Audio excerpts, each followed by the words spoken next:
Game on, ladies and gentlemen. You're listening to Box Score Radio. I'm your host, Jay Keaton. It is Thursday, October 3rd, 2019. I'm on a day early this week because I got a camping trip tomorrow. So this podcast will be uploaded Thursday. Well, I thought a couple things to talk about. I thought I'd start off with the MLB wildcard games. We saw the Nationals beat the Brewers 4-3 on a costly error by the Brewers. Nationals rally in the eighth inning, down 3-1, take a 4-3 lead, hold on to beat the Brewers. We saw the Rays take care of the Athletics 5-1, which sets up the official playoffs. In the NLDS, we got the Braves taking on the Cardinals, and then the Dodgers taking on the Nationals. In the ALDS, got the Astros taking on the Rays, and the Twins taking on the Yankees. My official prediction this year, I believe the Yankees are going to hold the trophy at the end of the year. I think the Yankees win it. I understand that pitching is mostly everything when it comes to the playoffs, but I just think that the Yankees are poised to do it this year. I really like the Dodgers, and I think the Nationals are showing from their pitching that they've got what it takes, but I don't know. I'm not going into too much depth in baseball because I really don't follow baseball that closely. So my gut tells me pick the Yankees. So I'm going with the Yankees to win the World Series. Now let's talk about something that I am an expert on, college football.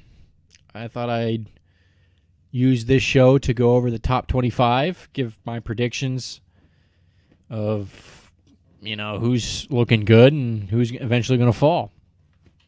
Right now, the top 5, AP top 25, you got Alabama, number 1, number 2, Clemson, number 3, Georgia, number 4, OSU, and number 5, LSU.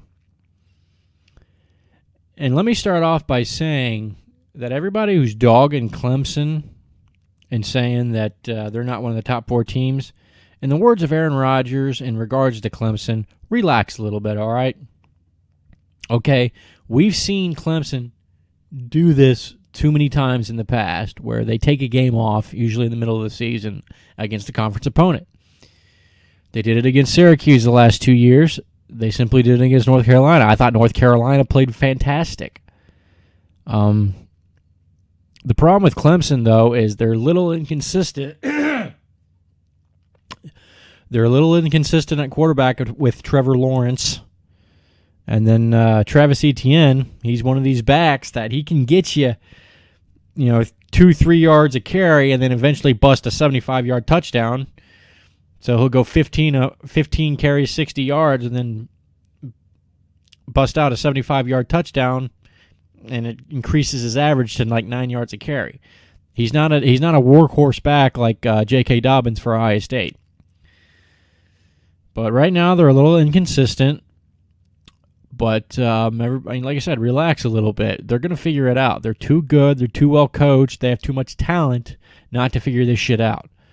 And I'm going to laugh in everybody's face when they say, well, Clemson plays in the ACC, which is a very weak conference. We get that. But I'm going to laugh when at the end of the year they're 13-0 in the top 4 and they end up making it to the national championship. And everybody's writing them off because they don't think they're talented enough. It's like, trust me, they're talented. All right, they'll figure this shit out. Number 3, Georgia. They got the win over Notre Dame, 23-17. It was a close one. I am proud of my Irish for that game. I thought they played very well. They tackled very well. But I said this on my last show. I think this is the fastest perimeter team that I've seen Notre Dame have under Brian Kelly in the last 10 years. So I like Georgia's third ranking. Ohio State, number 4. Yes, they have looked, of all the teams in the country, they have looked the most impressive. But you can't hang your hat on Nebraska and Cincinnati. You can't sit there and say, well, we won 48-7 against Nebraska. Very impressive. You led 48-0. But it's Nebraska. They're at least 2 years away from being even a contender in the division. So I don't see how they jump LSU, considering LSU has actually beaten a top 25 team. They beat number 11 Texas. I don't see how you jump Ohio State for beating nobody. But in the end, this is all just, time-killing fuel, if you will, because in the end, it all plays out, and we find out who the 4 most deserving teams are. So, again, LSU number 5. 6 through 10, you got Oklahoma, Auburn, Wisconsin, Notre Dame, and Florida. I agree putting Notre Dame ahead of Florida. Florida's undefeated. They have not yet played a ranked team. They will this weekend. Excuse me. They take on Auburn. Auburn's a 2.5-point favorite. That was 3, so the bets have been going on Florida's way. But I agree with Notre Dame jumping Florida in the top 10 because Florida has yet to play anybody. Notre Dame right now has got the toughest opponent they've played, which is in Georgia. And if you saw that game, it was insane. They cut out the lights. The crowd was fucking nuts. And trying to win in Athens this day and age is pretty damn hard. So I have no problem there. 11 through 15, you got Texas, Penn State, Oregon, Iowa, Washington. Penn State's a very interesting team. Very fast. Might be the best team that James Franklin has. But going back to Ohio State needs to change their name from the Buckeyes to the Luckeyes because I've lived in Ohio for 30 years, all my life. And I've been watching Ohio State, and I've been paying attention to their schedule. Every single year that a team like Penn State, a team like Wisconsin, somebody like that who's a solid program, not always elite, but they always play Ohio State at Ohio State when they're at their best. Penn State is better than they were last year. They play them at Ohio State. Wisconsin, much better than they were last year at Ohio State. Ohio State's, like I said, they're favored, and they're gonna be right there. They're probably gonna be in the top 4, get to the playoff. I'm predicting that, but they got their road games include Indiana, Nebraska, Northwestern, Rutgers, and at Michigan to end the year. Like, come on. That's the best you got. A Michigan team, again, forget about what we saw last week, 59-0 against Rutgers. Before that, we were saying this is the worst team that Jim Harbaugh has had, especially on offense. No identity, no consistency. But Ohio State has always lucked out with their schedule, and this year is no exception. And then their non-conference, you had Cincinnati, who were a little overhyped, Florida Atlantic, and Miami of Ohio. So they need to, I get why teams don't want to schedule tough non-conference games, because in the end it doesn't matter. You play your conference. If you're in the Power 5, you're going to end up advancing to the playoffs if you go undefeated no matter what. But man, Penn State would have a real shot at beating Ohio State if it was in Happy Valley, but I don't think they got a chance. All right, 16 through 20, you got Boise State, Utah, UCF, Michigan, Arizona State. Nothing really to talk about there. Michigan, they looked good last week. I think they're going to end up probably winning at least 9 games. It wouldn't surprise me that I think they'll beat Iowa this week. I think they'll get better. I think last week, even though it was Rutgers, they were pissed off, and they played pissed off, and that's why they won so big. But they'll get better. They'll figure it out, but they're not beating Ohio State.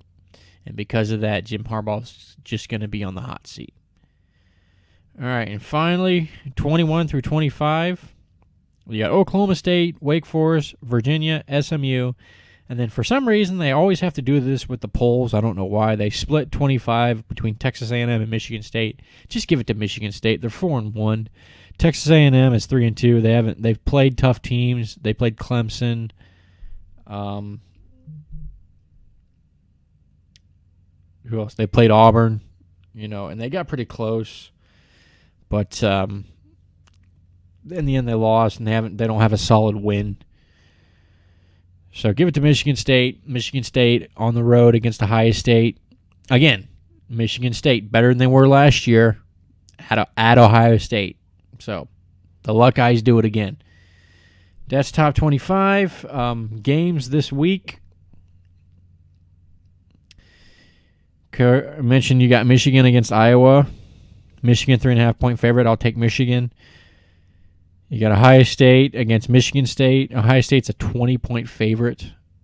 I think Michigan State wins. I think loses by 17. I think they win the spread, but Ohio State wins the game. I think this one's closer. The first real test for Ohio State. And game of the week, you got Auburn versus Florida, number 10 versus number 7. In Florida, again, it was 3-point favorite. It's now 2.5 for Auburn. I'm going to take Auburn. I trust them. I think Auburn looks really good defensively. Bo Nix is really starting to come along a lot quicker than we thought, especially against that game. I think that second half against Oregon, he's been just continuously improving ever since then. And with Florida, without Felipe Franks, their backup's been doing pretty well, but this is one of those games where I just think Auburn runs all over them. And they ended up winning a pretty close game. I'm going to say like 27-24, something like that. But I'm going to take Auburn.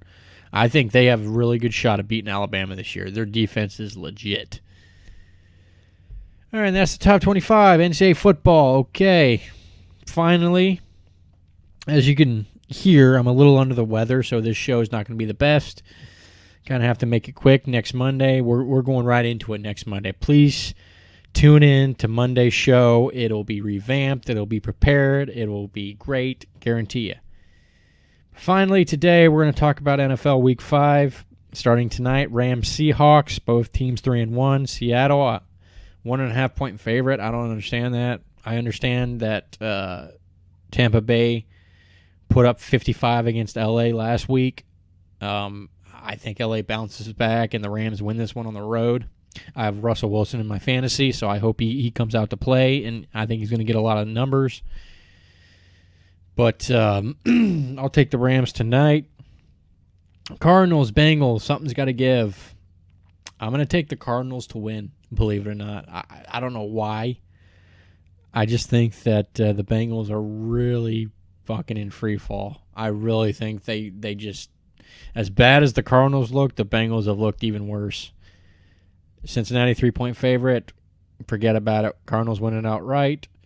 Bills, Titans. Tennessee 3-point favorite. Give me the Bills. You know what? I'm sold on them. You know, it took a late interception for the Patriots to beat them, and the Patriots have looked pretty damn good this year. I'll take the Bills. Bears, Raiders. Give me the Bears. I mean, they're one of the best teams in in football. Best defenses for sure. I'll take the Bears. Bears 5.5. They'll win by 7. Buccaneers, Saints. Saints 3-1 without Drew Brees. The Saints are my Super Bowl pick. Not to win it, but to represent the NFC. And Bucs 2-2 coming off a big win, but I'll take the Saints at home as well. 3-point favorite. Vikings, Giants. Vikings 5.5. I will take the Vikings on the road. Jets, Eagles. Philadelphia 13.5-point favorite. Jets, I don't know where the hype came from. Even without Sam Darnold, they look like absolute garbage. I'll take the Eagles at home. Ravens, Steelers, give me Baltimore 3.5. I'll take that. They win by 10. Patriots, Redskins, 15.5-point favorite. It should be 20. Patriots win by 3 touchdowns. Jaguars, Panthers. This is an interesting game for me because when the Panthers and Jaguars first became a franchise, both became franchises, and I think it was like 95, 96, I was kind of rooting for both teams. Do you take Kyle Allen 3.5, or does Minshew pull out some magic? I'm gonna go with Minshew. I don't know why. I just do. I'm just gonna roll the dice. and take the Jaguars on the road. Texans, Falcons, Houston 5-point favorite. I'm taking Atlanta. One of those games that the Falcons need to win to show that they're still relevant. Matt Ryan needs to win this game to show that he's still a star in the NFL. Give me the Falcons. And then we got the Broncos, Chargers. Chargers 6-point favorite. Give me 7. They'll win by 10. Chargers beat the Broncos. Broncos remain winless. Packers, Cowboys. Dallas 3.5. Damn, this is a tough one. I'm going Cowboys at home. Bounce back game. Close one, though. 3.5. I think they win like 31-30, something like that. It's a shootout. Colts, Chiefs. Give me the Chiefs. They got 11. They'll win by 14.